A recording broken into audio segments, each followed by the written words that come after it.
of a moment. Even just a few years ago, the majority of humanoid robots were clunky and awkward.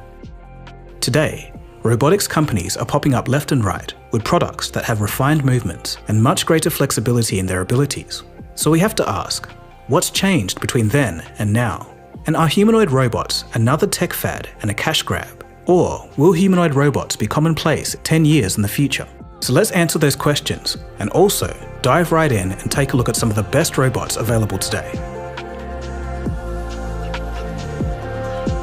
You are watching Cold Fusion TV.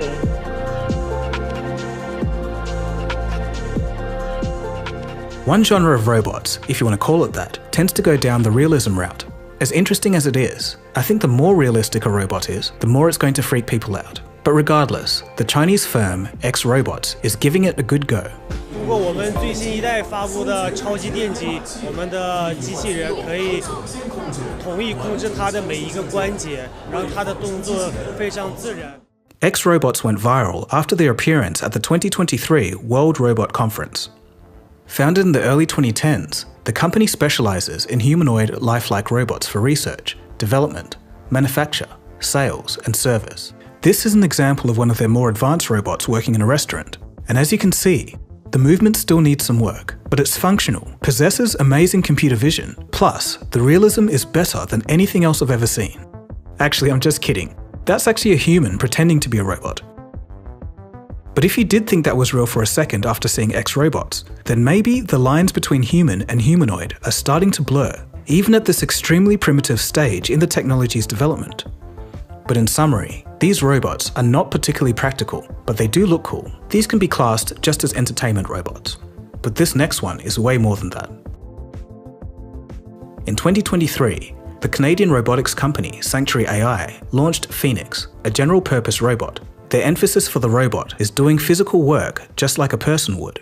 At the moment, it's smart enough to distinguish different groups of cups and dexterous enough to sort them by type. It can slowly put balls into a jar, and also put coloured balls into a Ziploc bag. It can even make a turkey sandwich.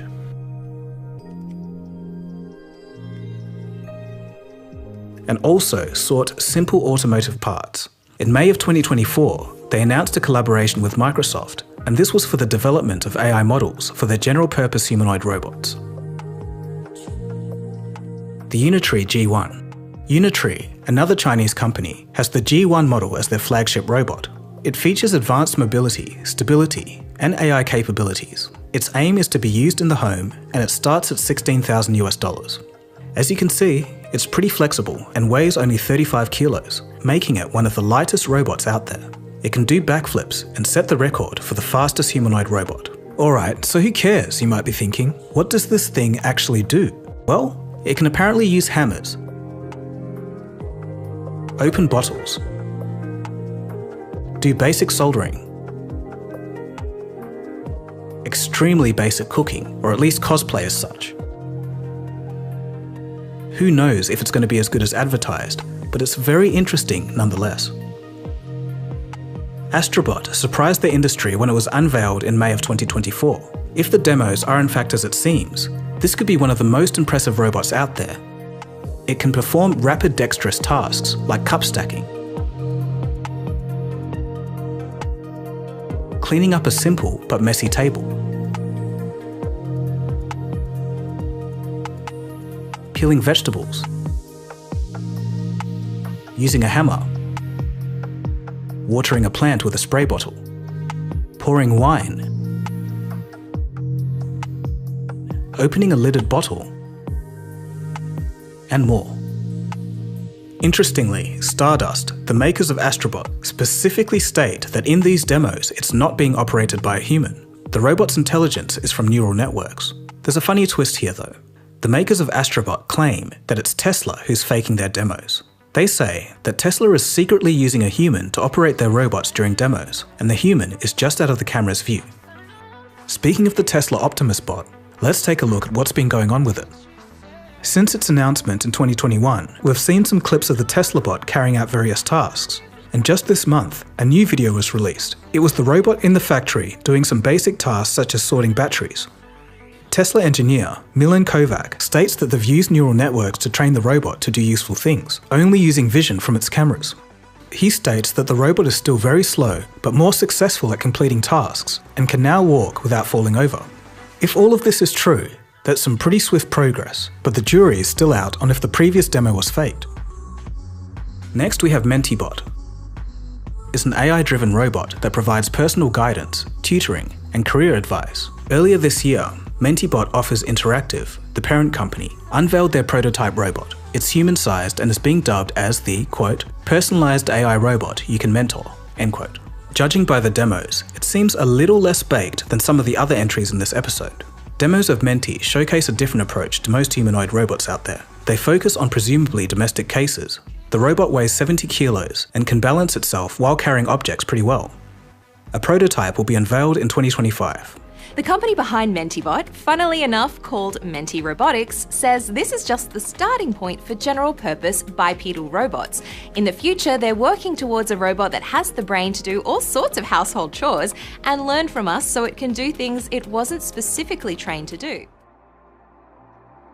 Next, we move into the world of cheaper consumer robots. First, we have the Emo robot. The way I'd sum it up is it's like a 90s electronic toy for adults. Of course, it runs on neural networks, but also has neural hardware, and it can respond to a wide array of language, navigate its surroundings, recognize your voice, understand commands, and it develops a little bit of an attitude and personality. For many, having a camera and microphone in your personal space would cause some pause, but some people just find it too cute. And besides, and some would argue that smartphones have the same drawbacks anyway. Emo is truly an incredible advancement in AI companion robots. He has a neural network processor that allows him to recognize faces, objects, and voices in real time. When I pet his head, he makes happy little sounds. Watch when I shake him.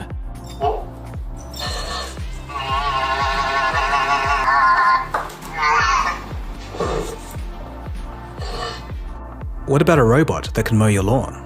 One neat feature some of these have is a skid plate on the bottom. This helps protect the mower as well as anything it might happen to run over. For example, if there's a bunch of sticks in the yard, it can just run over them and not chop them all to pieces like a conventional mower.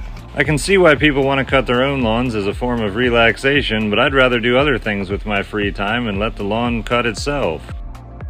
If you've gone to a restaurant recently, you've probably seen these restaurant robots. They assist in dishing out orders, and a kind of a commonplace thing nowadays. I just think the rapid rate of adoption of these was pretty fascinating. I remember them popping up a few years ago, and it was a bit of a spectacle. But now, as these little guys trundle around carrying food, no one bats an eyelid anymore. And this next one is probably the craziest consumer robot of all. It's an irresponsible, flame-throwing robot, and it's available for anyone to just buy. I'm not sure how this is legal, but it's out there.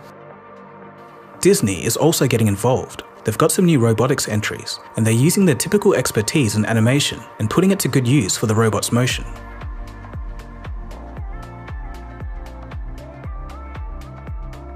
You've probably all heard of and seen Sophia. This robot is pretty old, but seems to have stolen the headlines over the years. Technically doesn't do much, so I'm not really sure why that is. It's a bit of a nothing burger in my opinion, but this video wouldn't be complete without mentioning it. There's also been developments in robot builders. The quality of the construction remains to be seen, but it's still an interesting development nonetheless. This may seem like an ordinary house in a normal looking neighbourhood, but it's not, because it was built by a great big robot. Automating those repetitive and time-consuming tasks like bricklaying using robotics. Several firms have now figured out how to do this with their own unique tech, but this bit of kit from Australia is truly something else. It built the walls of a 3-bedroom home in under 4 days, and real people have bought it with real money and are about to move in. Okay, so we've taken a look at the latest robots out there, but why is this all coming at once? Well, as you might have guessed, it's to do with AI. Improved computer vision has made it possible for robots to navigate ever more complex environments, travel across uneven surfaces, and even manipulate objects. With the old ways of hard coding, these were actions that were next to impossible to do in a general way. If something in the environment changed, the robot would just become confused. This still does happen, but far less often today. Modern robots can dynamically adjust. For example, if a misstep occurs, the robot can steady itself. Well, at least most of the time. And next are the breakthroughs in battery technology. A lot of people think batteries haven't moved an inch, but that's not exactly true. Thanks to the engineering advancements due to electric vehicle demand and the adoption rate over the past decade, batteries have gotten just power dense enough to become feasible in robotic applications. But still, robot operating times are measured in hours, so there's still a long way to go before we have all-day robots. And finally, we have the cost of components coming down. In 2022, a basic humanoid robot would cost around $50,000 to build. Last year, the number dropped to $30,000. But of course, there's higher-end models that can cost upwards of $150,000 to commission. But in all of this, we still don't really know how reliable these machines will be when they're put into a work environment or a home. Will there be another wave of disappointment as they don't do nearly as much as promised? Only time will tell. A few of you may remember the infamous DARPA Robotics Challenge. Back in 2013, the Pentagon's Defense Advanced Research Projects Agency wanted to see the best robots the world had to offer. Over 30 teams from countries such as Germany, Japan, the US, and Hong Kong traveled to Florida to give their best. The goal was to create robots that could perform tasks routinely done by humans. That is, using power tools, opening doors, driving golf carts, that kind of thing. But what ended up happening was pretty much viral videos of robots falling over in spectacular fashion. I remember when I was doing my engineering degree at university, we did a similar but much simpler challenge, where the goal was to build a contraption that could transfer a bag of rice between two uneven platforms within a set of rules. And even that was hard, so I couldn't imagine how taxing this must have been. Out of the DARPA challenge came the seeds of the success we see today. Players like Boston Dynamics, the CTO of Figure AI, and the co-founder of Agility Robotics were all participants in the challenge. Jerry Pratt, whose team came second in the DARPA challenge, is now the CTO of Figure AI, and he states that if they were to run the same course today, what took 50 minutes would now take 12.5 minutes. So of course, comparing now and then is like night and day, but how much further will we go? Experts disagree. According to Global Newswire, the humanoid robotics market will go from $1.6 billion in 2022 to a staggering $214 billion by 2032. Global X ETFs estimates $4.8 trillion by 2035. Goldman Sachs is a lot less bullish, but still predicts a $38 billion market by 2035. I'd say $38 billion sounds way more grounded in reality than $4.8 trillion. But hey, nobody can tell how it's really going to go in these early stages. According to Wired, the main sources of growth will come from demand in sectors such as personal assistance, entertainment, education, and healthcare. I'd add warehouse work and manufacturing to the list, as we've seen companies such as BMW, Mercedes, and Amazon take a serious look at deploying humanoid robots. Now, the future predictions on robotics vary wildly, but we can say for sure that they will find their place in society. To what degree remains to be seen. Trends such as advancements in computer reasoning, computer vision, and off-the-shelf humanoid robot software systems by companies such as NVIDIA and OpenAI would only increase the likelihood of adoption. I think NVIDIA's trick of training robots in a virtual space and, in a way, broadcasting that knowledge to all the other robots in their system is a clever and efficient way to go. Further to this, we have wage inflation and aging populations worldwide. Love it or probably hate it. When advanced enough, corporations will skimp out on paying workers and will be looking towards robots as the newest form of cheap labor. Figure One, Apollo, and Digit are all companies that are eyeing warehouse applications, with BMW, Mercedes, and Amazon respectively. But maybe, just maybe, everyone is jumping the gun here, and when these robots are launched into the workforce and don't perform nearly as well as advertised, and it turns out the true humanoid experience is more like 50 years away, it could just mean that all this messing around is just for us to realize that humanoid robots aren't the best for most industrial applications. But there is a slight possibility that in 10 years, domestic home robots are no longer the stuff of science fiction. Maybe robots would entertain us, mow our lawns, and build our houses. At that point, seeing a robot in your local department store, like at the beginning of this episode, wouldn't seem so weird after all. Who knows what the future will bring? But what do you guys think? It's fascinating to think about how fast things are moving. We've seen that neural networks